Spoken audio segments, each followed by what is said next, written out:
Hello, Sadelle Wiltshire, and I want to welcome you back to this is now the fourth episode of Art and Spirit, artists talking about their creativity and faith. And today I'm excited to welcome Donna Iona Drozda.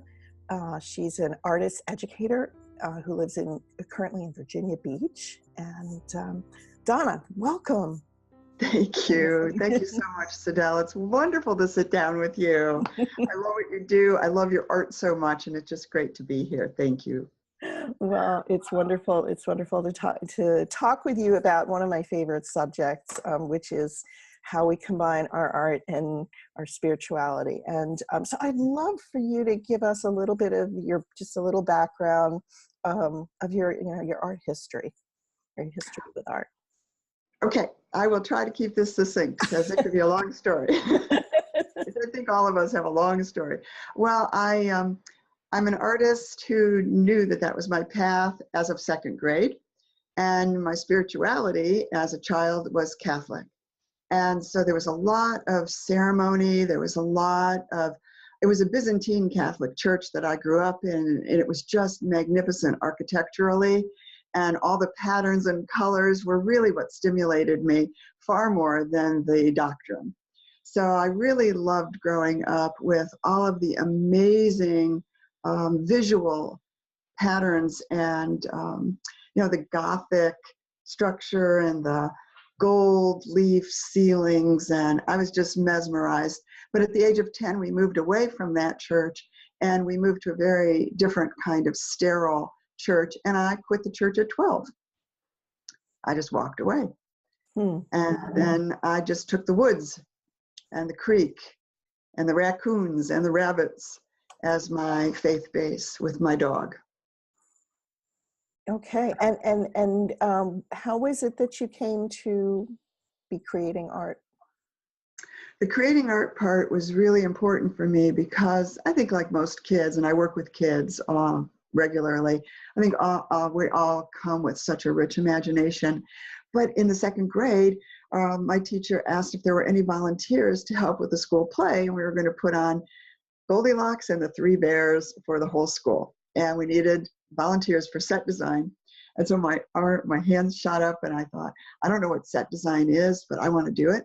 And so I got to paint the Three Bears with a great big brush, and it got me hooked for set design, and I wanted to do that. And that was really the beginning of my art, was I wanted to create environments. So when we talked earlier, you told me about that you have a long history as an artist when you were was Cleveland, Ohio, correct? Yes. Yeah. So do you want to I grew up in Cleveland, and so that's where those churches were, and that's where my art background got its base. And again, when we moved, I was 10 years old when we moved out of the inner city and into the suburbs. And the only part of the suburbs that I could relate to were these little woodlots that were left in the creekside beds. And I would take my dog and my sketchbook, and we would go to the woods, and I would draw.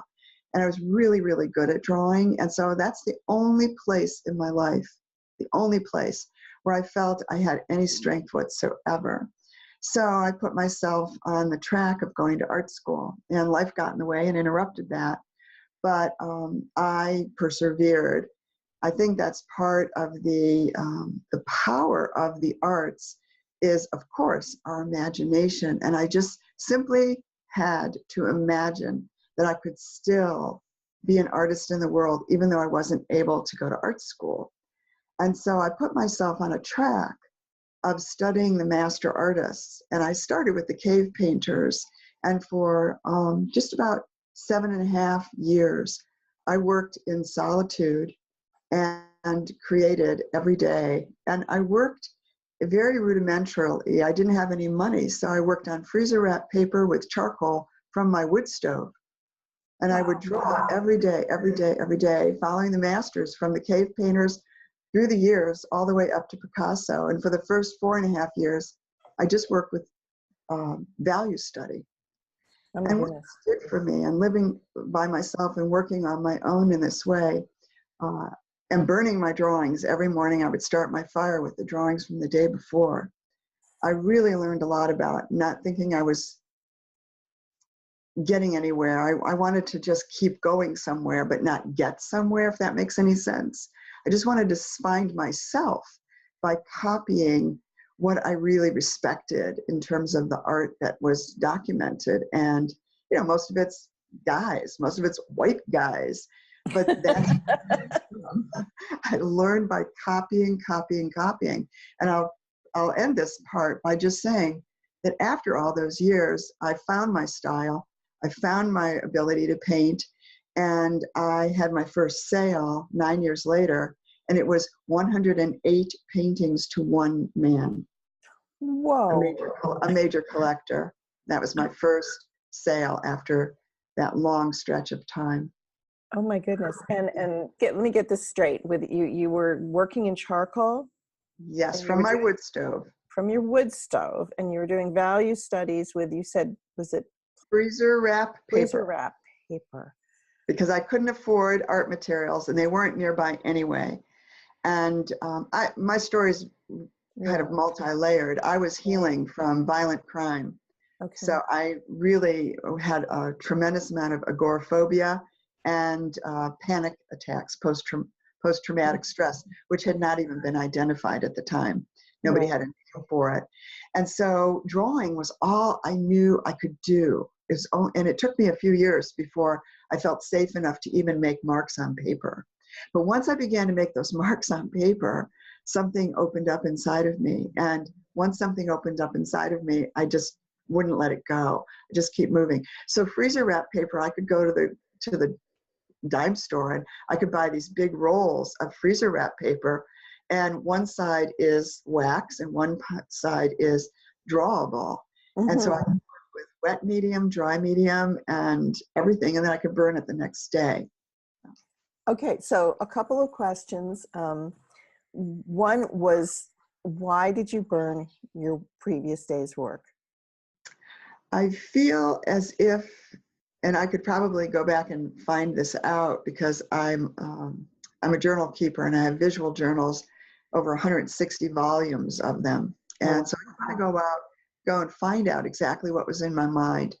But in retrospect, I guess I felt I had nothing and I deserved nothing and I had nothing to lose. So it was really just and I didn't cognize this, it was really pretty much spirit driven. Mm-hmm. I just did my best work every single day. And then the next morning I would light the fire for the day with those drawings. So. Wow. So it was almost a ritual. It sounds like a ritual to me that you created. It was. Like a healing ritual. I guess maybe it could be said that way. Yeah. I hadn't thought, but yeah, maybe it was. Yeah. And were you cognizant at the time that this was spirit-led work that you were doing? Let me see. I believe that I don't know. Isn't that an odd thing? I really don't know. But of course, now looking back, it couldn't have been anything else. Right. But at the time, I just wanted to have a thread. It was like a lifeline. Mm-hmm. I would go to the library, get library books, and draw and draw and draw and draw, and burn and burn and burn and burn. Mm. I don't know. If we wanted to pick it all apart, and it has been picked apart. I've gone through lots and lots of healing modalities over the years because of my experiences. But if we wanted to pick it apart right now, it might have been that I was raised to think that I was a mortal sinner and I was going to burn in hell. I was scared to death of fire. And so maybe there was something symbolic about that, just burn these babies and get them out of here because I don't deserve to have them. They're not worth anything to anybody else. I'm not worth anything to anybody else. Just destroy what I can destroy, but keep creating. It really was very multi-layered at that point in time when I was starting. Mm-hmm. It wasn't art school. It wasn't an assignment from somebody, and it wasn't a grade. No, it was your personal assignment. Yes, it sounds like your personal, spirit-led assignment. Yeah. So you talk about using your art for your own personal recovery. So I remember you told me that you've done a lot of work with other people now Yeah. with recovery. Can you speak a little bit about that? Sure. Well, after the sale of 108 paintings, I felt energized and I thought, well, yeah, now 9 years later, in just the creative process and a few years more than that in the healing process from the crime, I opened a gallery and I had a really, really great little gallery. It was very, very well accepted in an arts district. And then a few years later, I sold the gallery and went back to work just for myself. And after a few years of solitude working for myself, I felt the need to get back out in the community once again.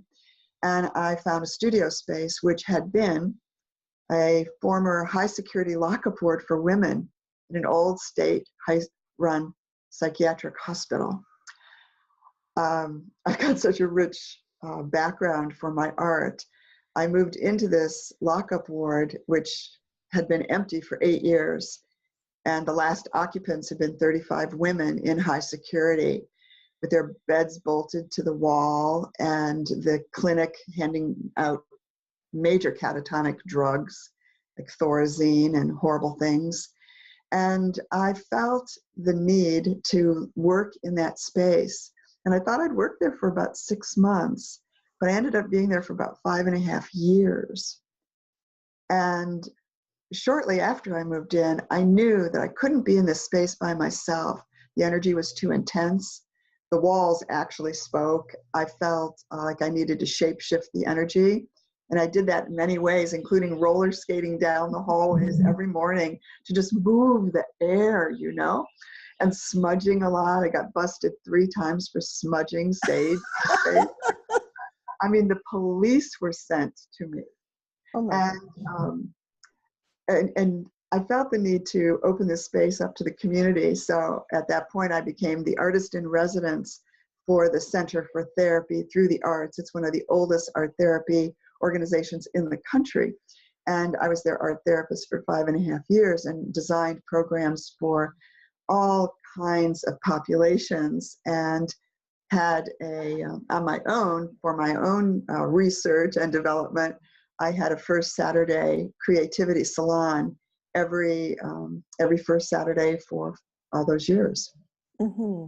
Oh my goodness. So, and do you have any training in art therapy, or how was it that you My trained? background in art therapy has been documented as more preparation as a therapist than most therapists receive through their schooling. I would never say that for myself, but that's how I was asked to be the artist in residence, Okay. because my own background and my own healing process. And I've done many keynote addresses and workshops for art therapy organizations, primarily in Cleveland because my roots are there. Mm. But art therapists are always amazed by what I bring them, because it's not anything that they actually learn in their Right. study. Right. Yeah. You lived it. Yes. You lived Yes. it. Yeah. And so did you approach this art therapy organization, or did they approach you? I was on their board. I was on their board. And so we were actually, the only reason why I knew about the high security lockup ward is that the art therapy organization they were relocating into this building. The building is amazing. It's a historic landmark building, and it was empty for 8 years, but it was being renovated. And so in the renovation process, they were settling on the second floor, which was already redone. And they offered a tour through the whole building, because it was amazing to go through this old psychiatric hospital, which was on a 10-acre campus with all these outbuildings where they did lobotomies and they did electroshock therapies. And it was really obviously, a very, very intense energy zone. And so once we were, as the board of advisors and directors for the therapy center, once we were toured through the building, I dreamt about the building. The first night, I dreamt about it. And it was so powerful a dream that I woke up and I drew the space as best as I could remember it. And the next night I dreamt about it again. It's like, what? And so I called the manager of the building and I asked if I could have a personal tour through that space just with him and have a conversation about working there for a number of months.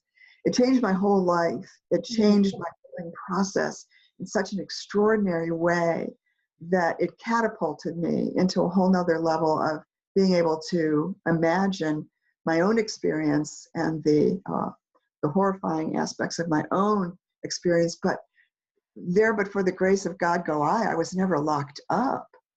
I was never removed from society. I was never made so publicly wrong and bad. All my wrong and bad was private. Only a couple of people ever knew about what had gone on for me until I began to actually publicly speak about it. So, well, that brings me to, there's so many different directions we could go with this. And I guess I want to, I guess I want to bring us back to, well, you did also mention that you did activism, and it sounded like it was tied to this work.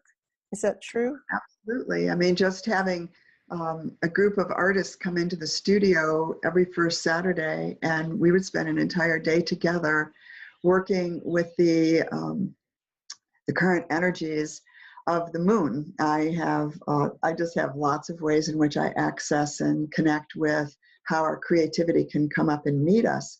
And so that was part of my activism. And then peacemaking is a big part of my activism. And even before I owned the gallery, I think I belonged to an organization. I don't think they were national, but maybe they must have been. Performers and Artists for Nuclear Disarmament was one of the first boards that I sat on and actively engaged in. And when I had my gallery, we had many fundraisers and lots of ways, AIDS activism, anything that I could use my platform as a gallerist to bring people into an awareness of where there are hotspots that need our attention and our focus. Rape crisis, domestic violence. I've worked many, many years in domestic violence shelters with women who are homeless for good reason. They had the guts and the gumption to leave a difficult, damaging situation. Yeah, I'm very tapped into all of those areas. So that would be my primary interest in activism. And now I'm a land activist. Maybe this is a good segue for you to talk about your transition from Cleveland to Virginia. And also, I believe, was that around the time that you became more involved with Buddhism? Maybe, yes. My grandmother probably gave me my first introduction to Buddhism, but it was kind of closeted.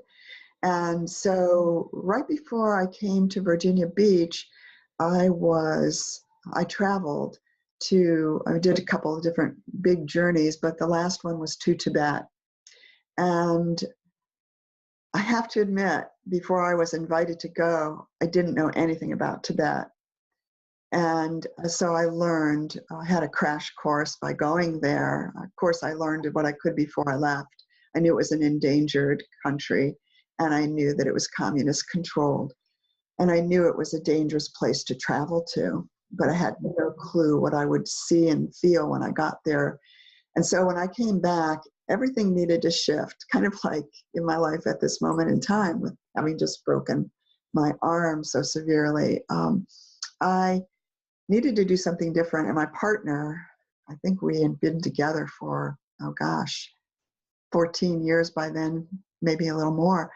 Beatty was wanting to move, and she got an offer for a job in Virginia Beach. And I thought, well, why not? Why not do something different, completely different?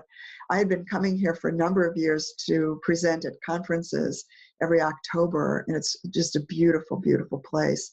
Oceanfront, obviously, but lots of nature of different kinds. So I moved to Virginia Beach, and I basically had to begin kind of from ground level with my work.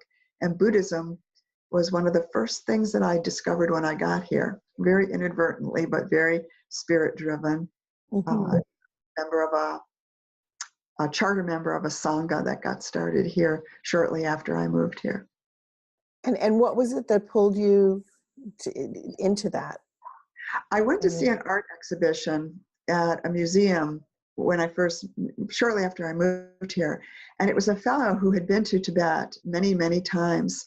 And he did graphite drawings, super realistic graphite drawings of the monasteries and the monks in in Tibet.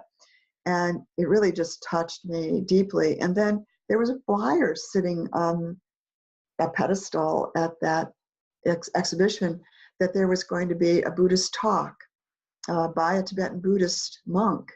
And so I went to the Buddhist talk with about 350 other people.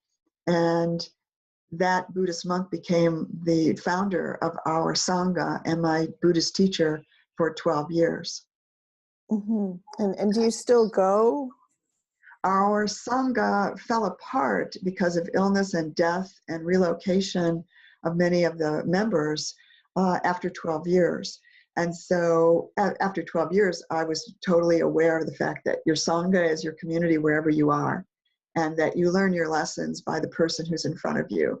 And that's the best, most powerful teaching of the Buddha, is that you meet Buddha on the road, you know, and you either kill him or sit down and drink tea.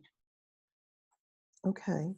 So, and can you speak to how, I'm curious about the influences, or if there are any influences from either your former years in Catholicism versus your years, as a Buddhist in your artwork itself.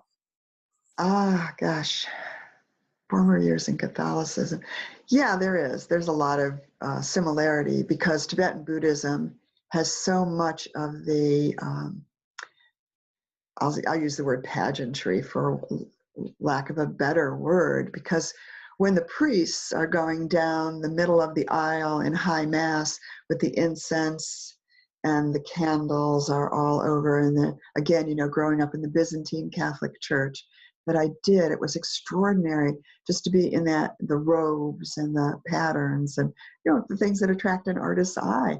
Right. Well, in Buddhism, it's all that. It's just so much extraordinary ornamentation and formalization and ritual that I really did feel the coming together of my earliest years, where I felt inspired. I kind of got lifted up and brought to a new level of inspiration for my spirituality. But the practices in Buddhism are so intense, and those called to me very, very deeply. Can you speak more about what you mean by that?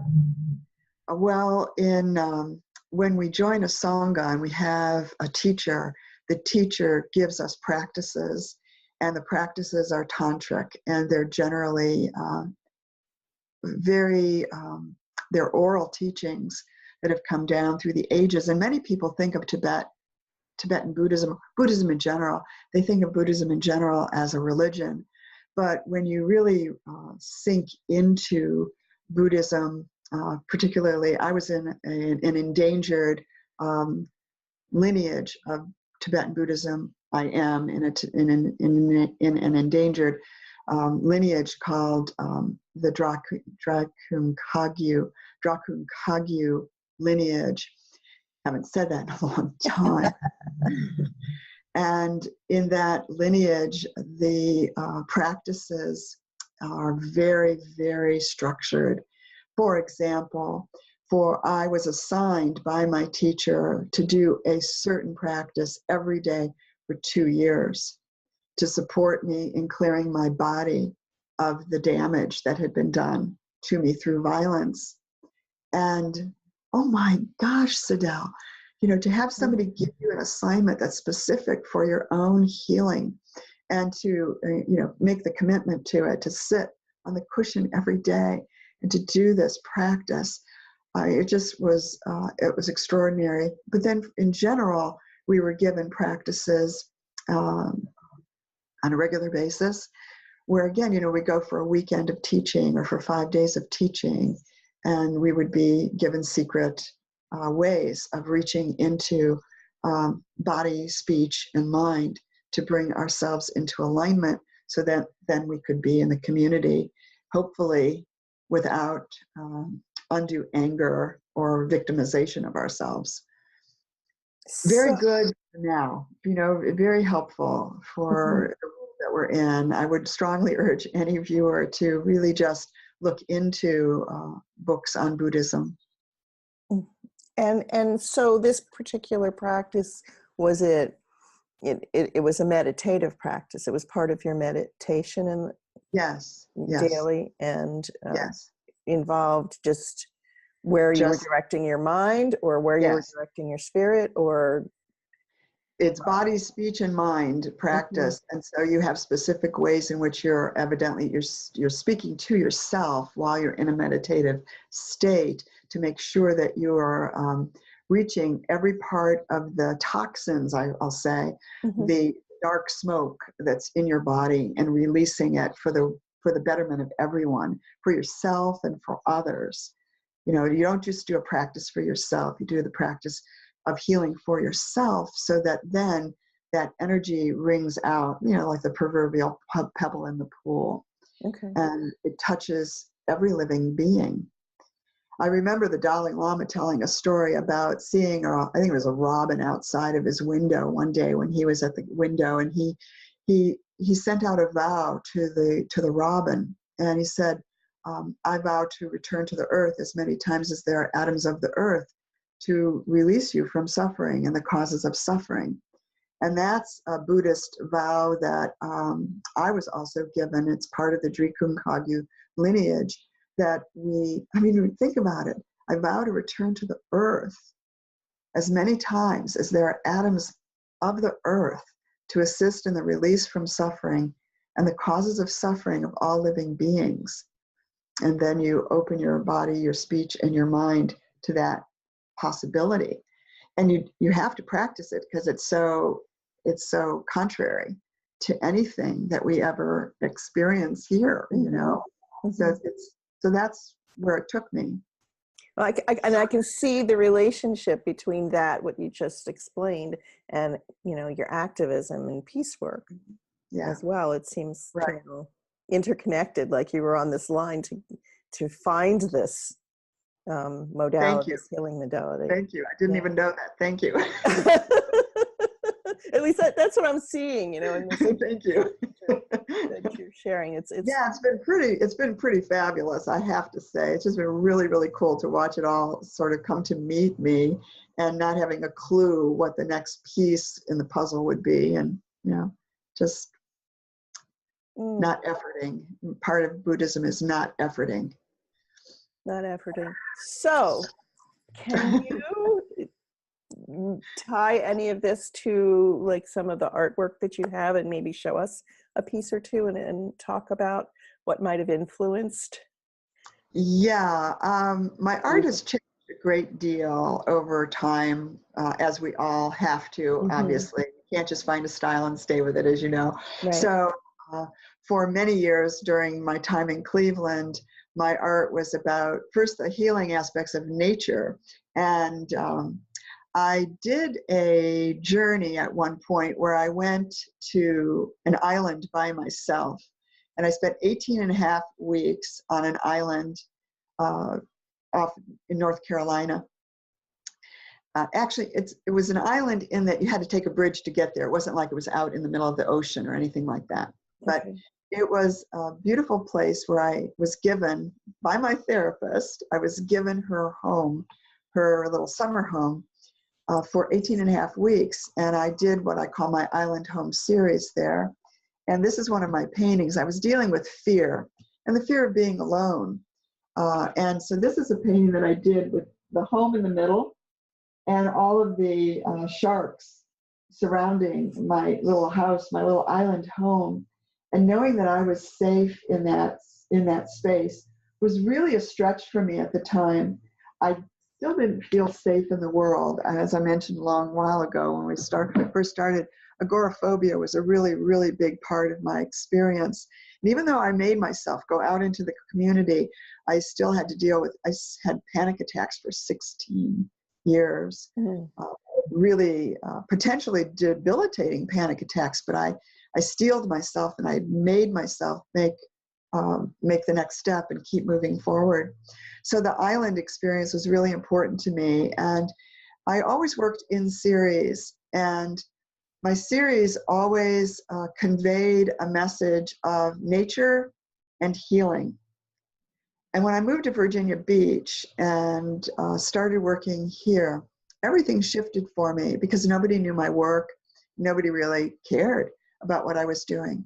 So at that point, I began to consider the idea of how, as an artist, we're constantly and continually required to create our own career. It doesn't just come to meet us. Somebody doesn't walk up to the door and say, hey, can I see that work you've been creating all these years? So I had to shift gears.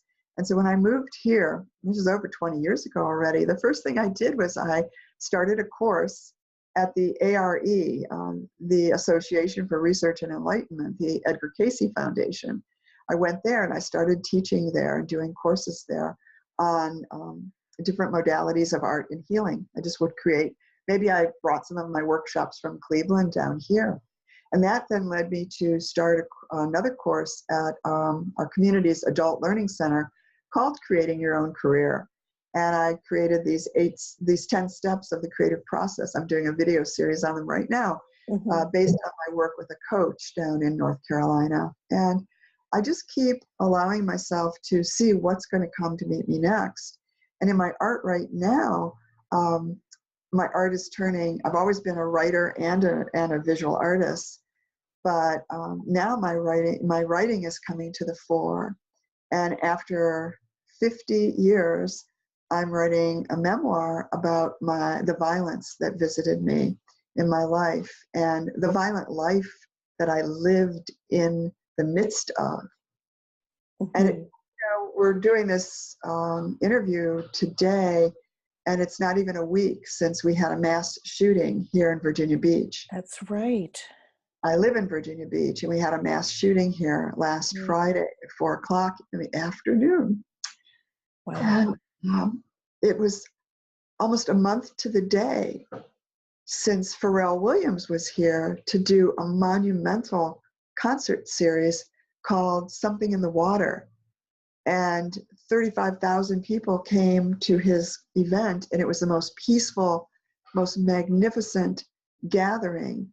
Deepak Chopra was here, and all kinds of amazing voices for peace and for art and for creativity. And then not a month later, we have this mass tragedy. And living here in Virginia Beach has taught me, and going to Tibet and being a peacemaker have taught me, and being an art maker after having been gang raped has taught me that life is just this amazing series of getting pulled this way, getting pulled that way. And in Buddhism, the idea is can you stay in the middle? Can you stand in the middle between the 8 worldly dharmas?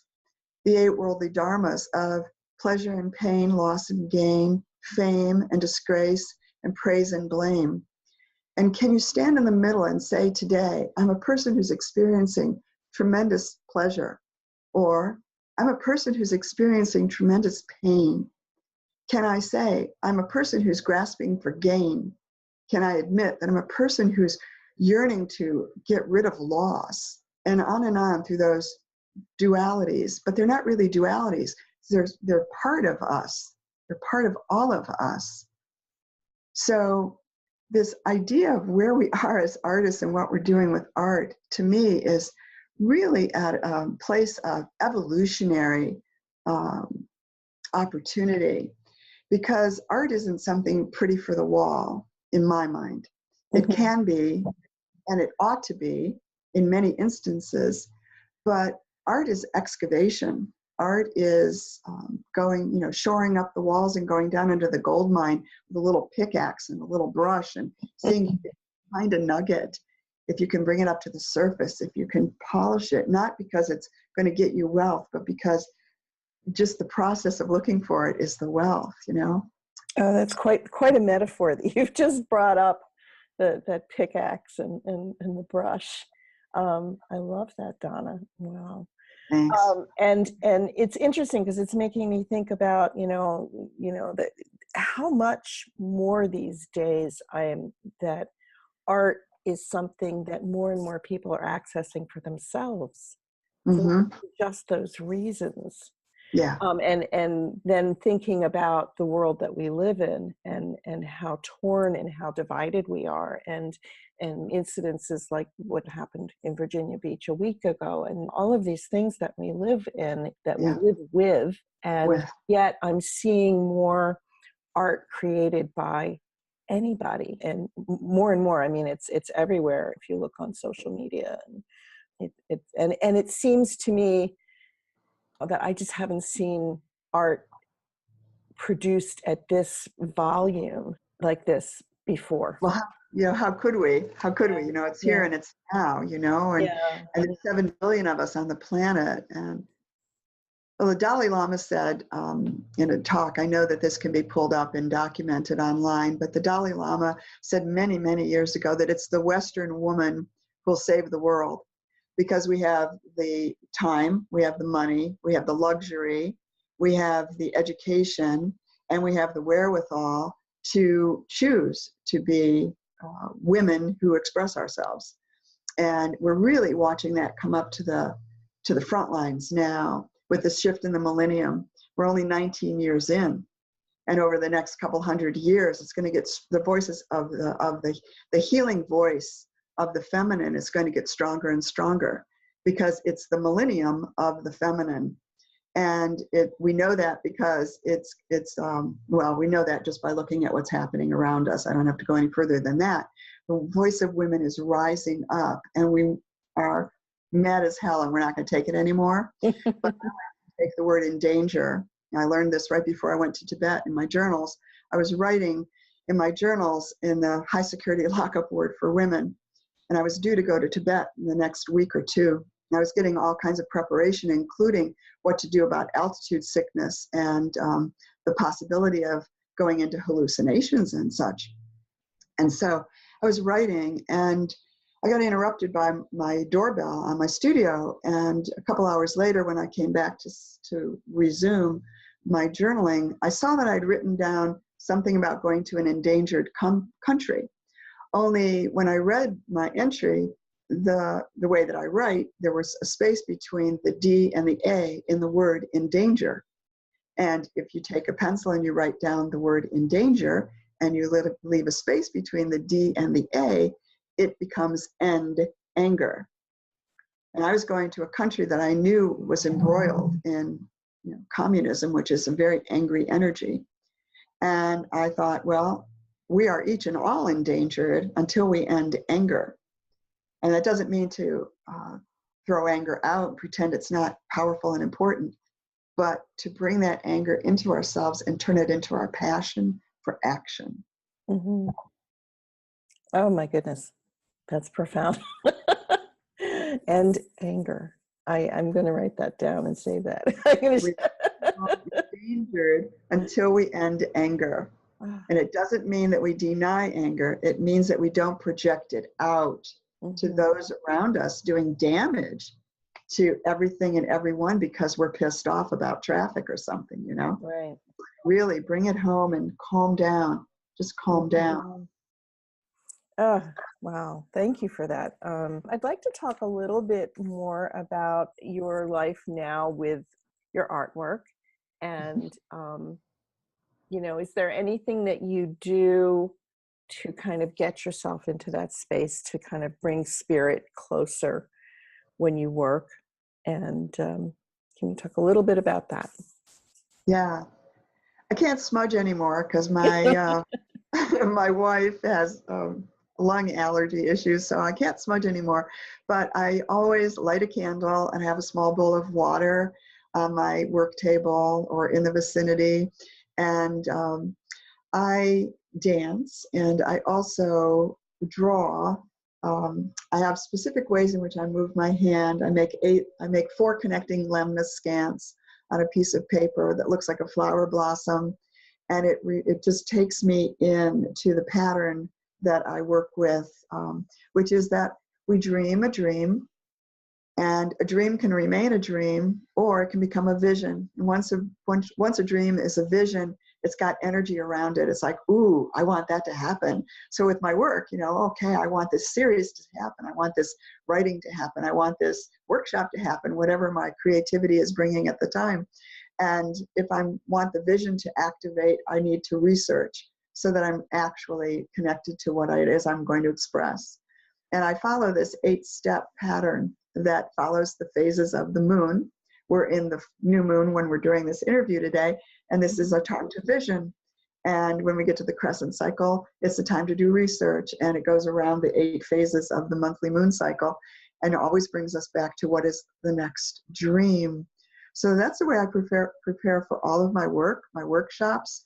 Anything I do, I set it kind of like you work with the labyrinth. Mm-hmm. I work with this flower blossom, and a flower blossom, before it opens, is in what we call the estivation point of the blossom. You can't see it, but it's there.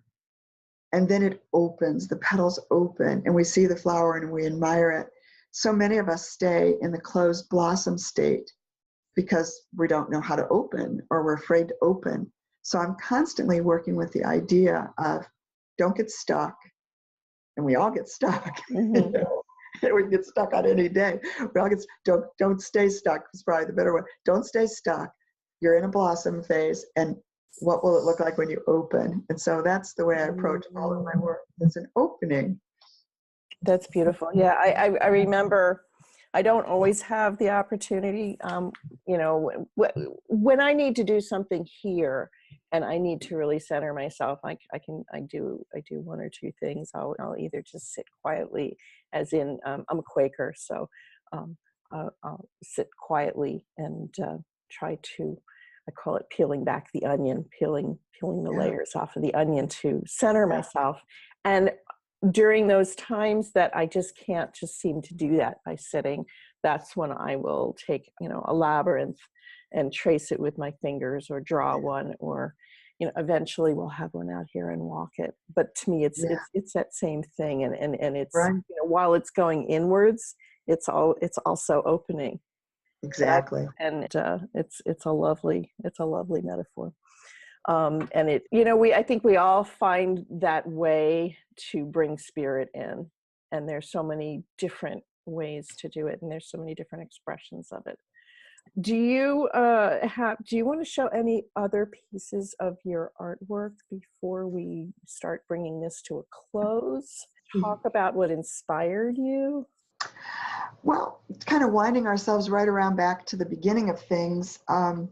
This is a piece that's sitting right next to me, and it is not that you'll be able to actually see it, but for many years I supported a woman in Tibet and sent her money every month, and she would write me a letter in thanks and send me photographs of her children.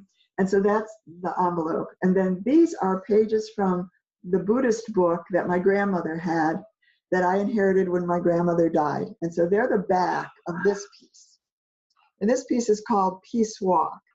And this is an old pair of my garden shoes. And they were yellow plastic garden shoes. And when they were ready to go into the trash, I was invited to take part in a show about women's shoes and how women wear stilettos and women wear sandals and women wear all these different kinds of shoes. So I took my garden shoes and I painted them and I made them into shrines. And this is green Tara on this side and white Tara on this side. And this is my Tibetan mala that I wore all the while I was in Tibet.